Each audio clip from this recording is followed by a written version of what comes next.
learning rural community medicine. The three of them joined forces and rest is history. We cover a community of almost 300,000 and 300 villages. They are mostly tribal people who are landless, laborers and marginal farmers.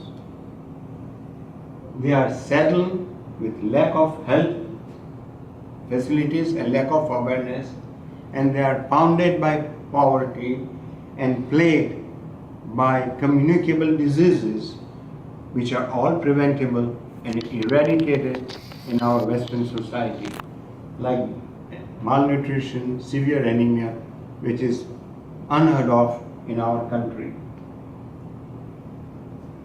To add, alcoholism, superstitions and misbeliefs are rampant.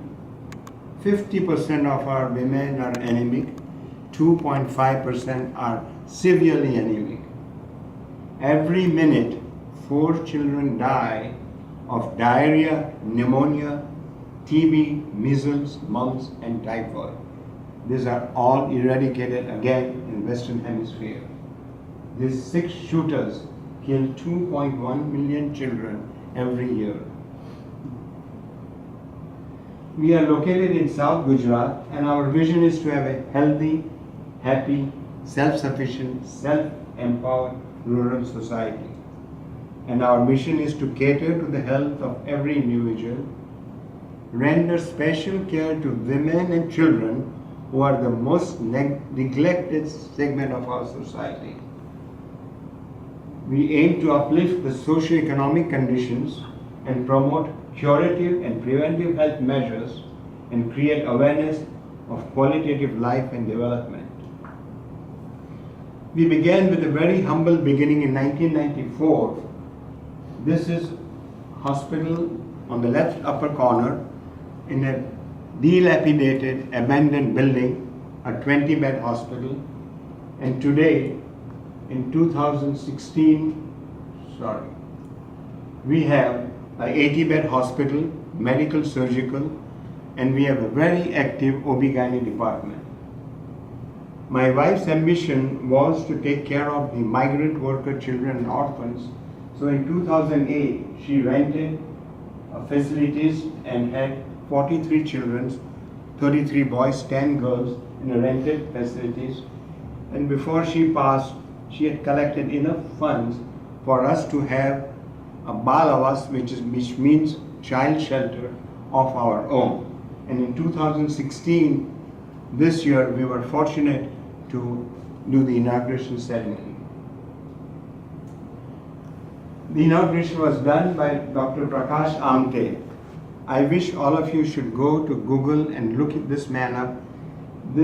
He is an MBBS physician, and his wife is Mandakini, and in Kasar city north of Nagpur, they have started an excellent tribal care hospital and school.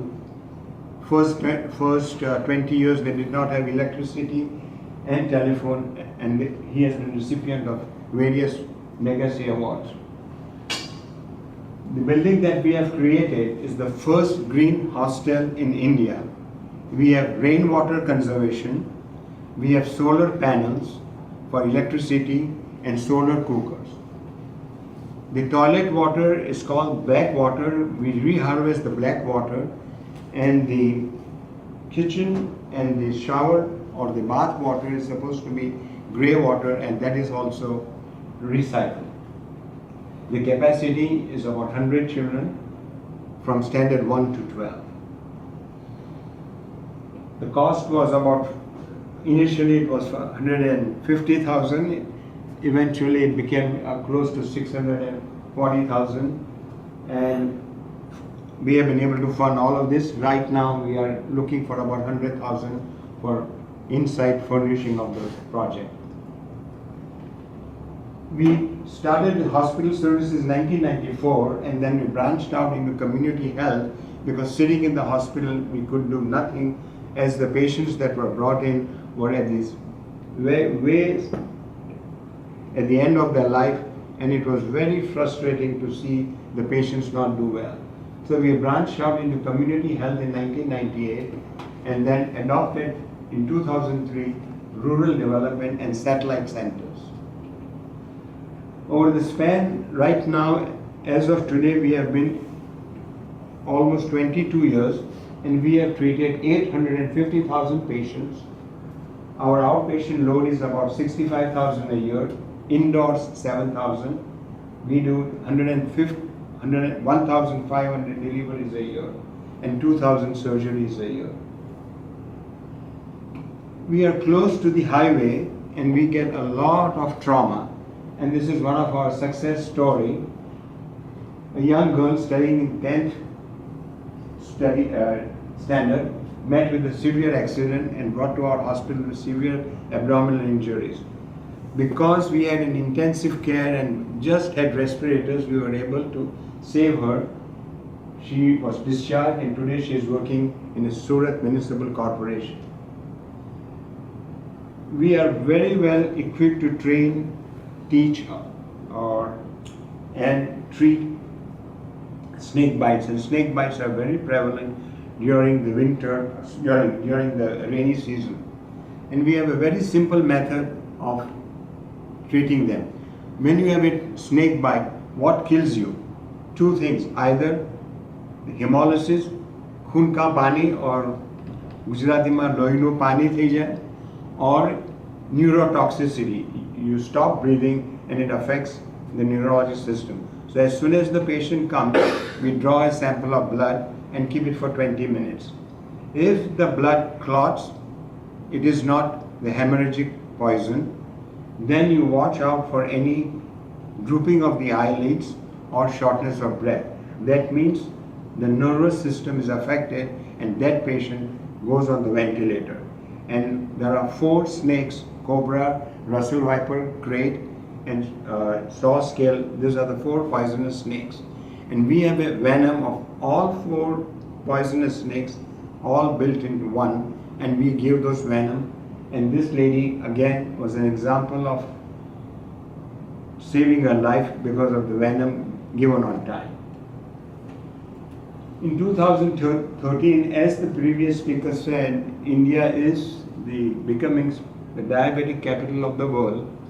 And in answer to Mr. Tata's, I just looked up my lady Google, and the incidence of diabetic type 1 is about anywhere from 97,000 to 110,000 children in India.